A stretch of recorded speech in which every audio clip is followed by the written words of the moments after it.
I started out in art just as a kid. I just always loved to draw, and I think the moment when I was in church with my mom and I was drawing on the back of an index card and she accused me of tracing and I hadn't, I kind of knew, hey, maybe I'm not so bad at this. And then after that, I just had a passion for it. I just loved drawing and creating anything I could get my hands on, paper, pencil, paint, whatever. And I just grabbed everything I could and taught myself as much as I could and took as many lessons as I could as well.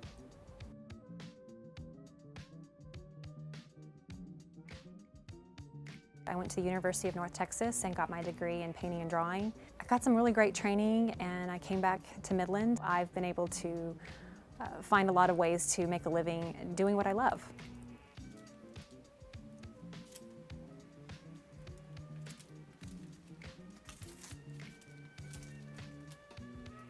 I think combining a little Western element is my roots here in Texas. I grew up here, but I've always been interested in the stars and something beyond.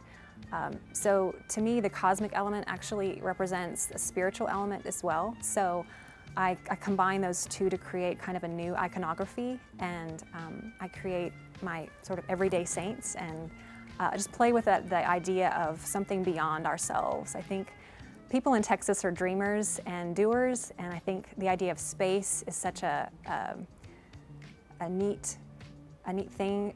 But at the same time, that cowboy spirit of coming into a new frontier and making it our own and doing the best we can with it is a really neat idea that I really like to incorporate in my work.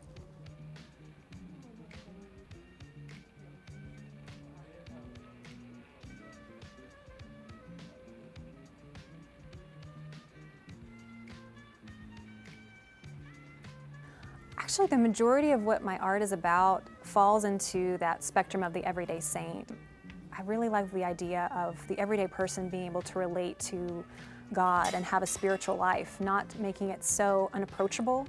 So the approachability of the everyday person, people you might recognize, someone looks familiar in my work. I'm inspired by the people that I know, so a lot of the faces are sort of an homage to people that are in my life. And so I like that idea of that everyday person that can do extraordinary things and be more than just what you see on this earth.